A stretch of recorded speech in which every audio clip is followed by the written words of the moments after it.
বন্ধুরা চলো আজকে ওয়াটার কালারে কিভাবে আউটডোরে গিয়ে কাজ করা হয় সেটা দেখাই। চলো ভিডিওটা শুরু করা যাক। ওকে, এটা হচ্ছে আউটডোর একটা ফটোগ্রাফি। দেখো দুটো ঘরের চালা আছে। এবার এটাকে প্রথমে হালকা করে একটা ড্রয়িং করে নিচ্ছি।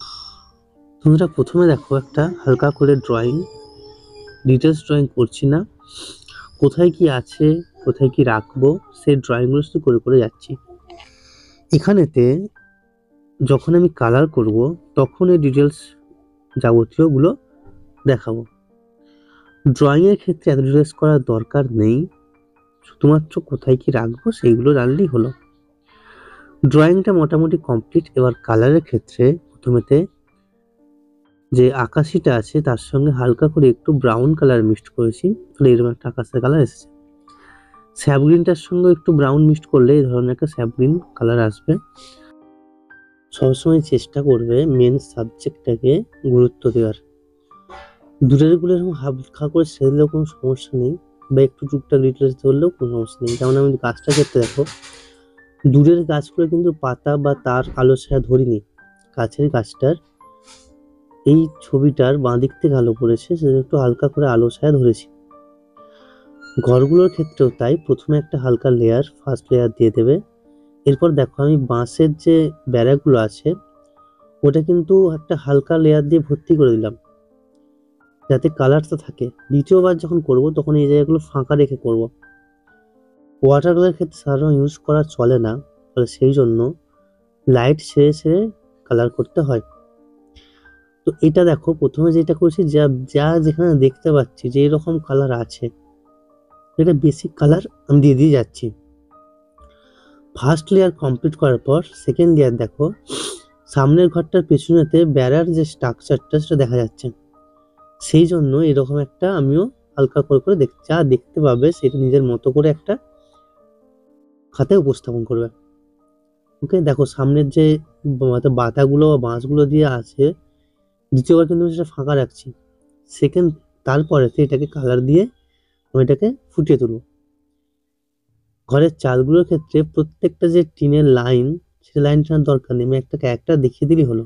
দেখো চালটা দেখে বোঝা যাচ্ছে এটা টিনের চাল, খড়ের চাল বোঝা যাচ্ছে না, কিন্তু তো ক্যারেক্টারটা আমাকে ধরলেই হলো যে কিসের এটা, কেমন আছে এটা, ব্যাস সেটুকুই। এইভাবে আস্তে আস্তে পুরো ডিটেলস ড্রয়িং করতেও পারো, প্রথম প্রথম তোমরা না করলেও অসুবিধা নেই, এইভাবে জাস্ট ক্যারেক্টারটা দেখালেই হলো।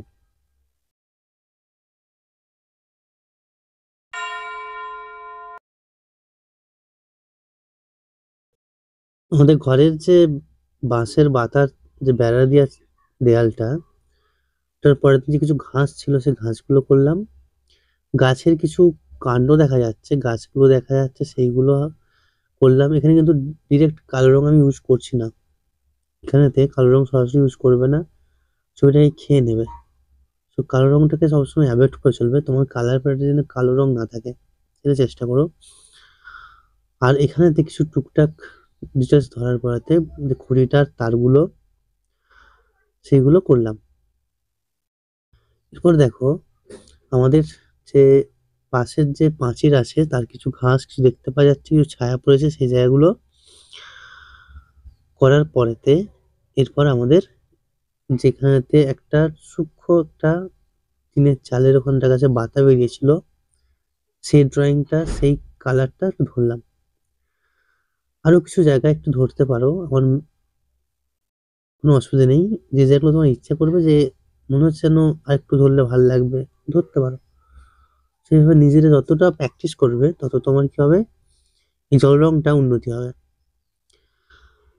সো প্র্যাকটিস যতটা পারে প্রত্যেক দিন দুটো তিনটে করে কম্পোজিশন, একটা দুটো করে ওয়াটার কালার, তোমার ওয়াটার কালারটাকে আরো উন্নতি করবে। ওয়াটার কালারটা সেরকম শেখানোর কিছু নেই, শুধু দেখা আর অভ্যাস করা।